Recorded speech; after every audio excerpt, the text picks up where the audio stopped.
Hey everyone, welcome back. In this video, we're going to check how to find your email and reset your password on Epic Games.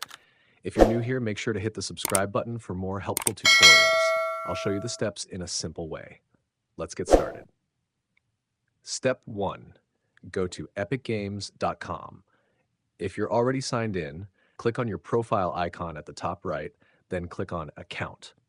Here, you'll see the email address linked to your Epic Games account.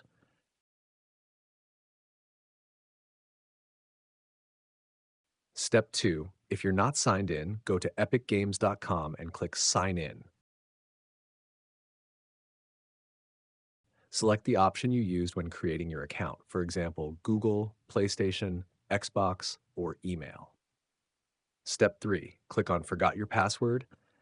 Now enter your username or email address. If you're not sure which one, check your email inboxes to find out which email you used for Epic Games. Step 4. Epic Games will send you a reset link. Open the email, click the link, and create a new password. That's it. You've now recovered your email and password. If this video helped you, give it a like and subscribe for more quick tips. Thanks for watching.